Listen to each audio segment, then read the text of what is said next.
Hey everybody, welcome back. This is going to be a really fun new video. This is a new series. We're calling it Fingerstyle 101, and I think that's what we're going to call it. We're going to call it Fingerstyle 101.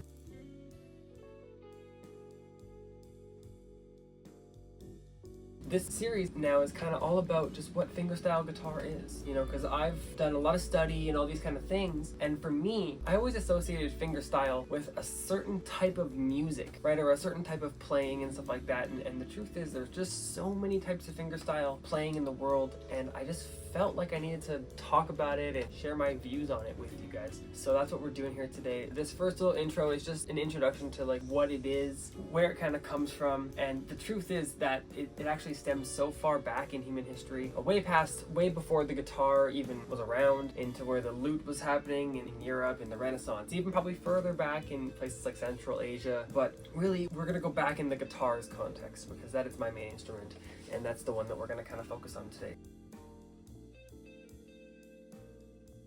With the guitar and fingerstyle, really, it starts to show up way before we even started playing with picks or with plectrums at all. It was actually probably the first style of playing it, and really what people would do is they would probably play on guitars pretty much like this, like your standard classical guitar, quote unquote.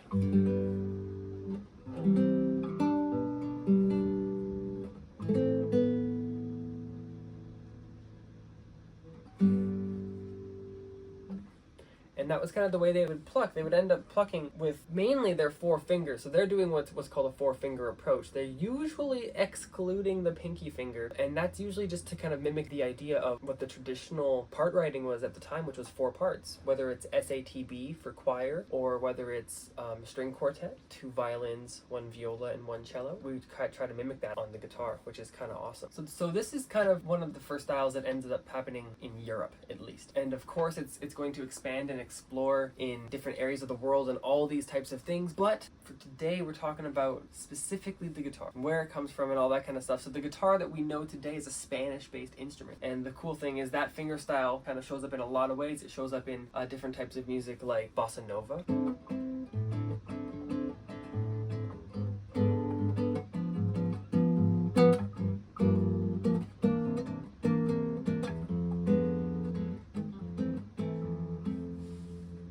It shows up in flamenco styles as well as the classical guitar tradition of Western Europe.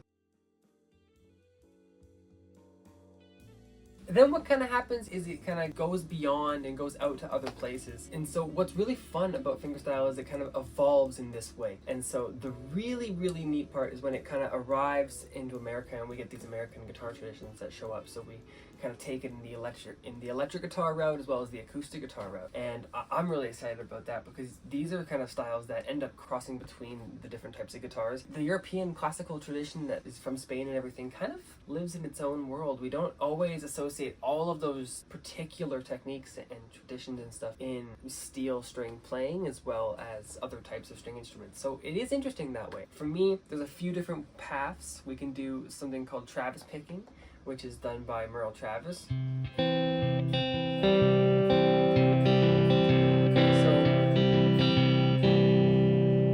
Like that is something where you have an alternating bass line, an ostinato bass line back and forth, and your fingers are doing other things. Now if you watch Merle Travis playing this, he actually sometimes has only a two-finger approach, which is a thumb pick on his thumb and a finger and just alternating and going as fast as he can. It's amazing. Sometimes people have a three-finger technique, like Chet Atkins used to do a three-finger technique, and sometimes they're varying. Sometimes you see people with two, sometimes you see them with three. You never know. But it is cool that if you can bring in this ostinato style playing into your line, it just makes everything so much more fun. Actually, the best part about it is that comes kind of from ragtime, which is really neat in the sense that the guitar players were adapting techniques that were on other instruments over to their instrument just to progress the style. It was really only possible playing with your fingers. Beyond that, we have just the idea of playing with your fingers with no real limits. Besides, if you're trying to execute a certain technique, well, that's okay. And of course, you should try that out. But really, you just have 5 fingers on your hand, right? So I would experiment with trying to use them. I personally use a 4-finger technique, and that's just for me. Some people use 5, some people use 4, some people use 3, you never know. It's up to you, but as long as you have control over what you're doing, that's what we're looking for, right? You can do this in so many different ways. In fact, you can create arrangements like in all different styles. So for example, you get these country people that will sometimes play with a thumb pick. Sometimes they'll actually play hybrid style. And hybrid style is actually a type of plectrum playing, but you also incorporate some fingerstyle. And you might get some of these little double stop things happening.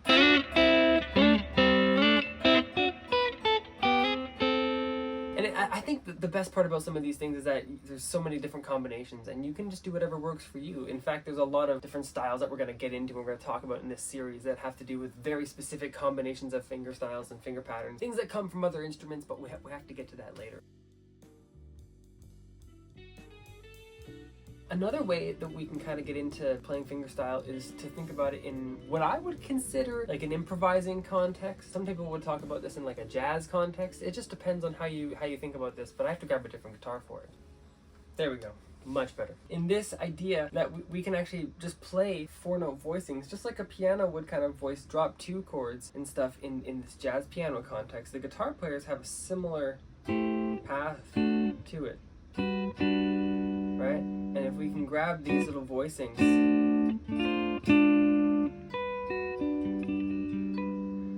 it can actually make things really, really fun because we're not really worried about playing in a specific pattern or playing a specific arrangement or a certain finger on a certain line or something like that. All we're looking to do is almost grab what piano players will call block chords.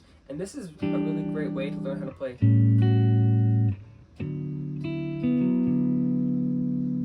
Play jazz harmony. It's a great way to play chord progressions. It's a great way to just work on some rhythms, and I love this kind of stuff. And it just really helps out because what you get is, instead of a scraping pick sound, which is not a bad sound, you get a unified everything at once sound, and I love that sound. There's a big positive here to playing all different types of styles with your fingers, is that you sometimes have a little more control, and something that I found I end up gaining is I gain a little bit more versatility because now I have independence of my fingers. I have way more dexterity than I ever had before, and so when I get that dexterity and when I actually gain that finger independence, now I actually have a lot more choice. I can play something as a finger picked line, I can play something as a plucked line, I can incorporate some hybrid picking, but if I never actually work on that skill, then it's hard to incorporate.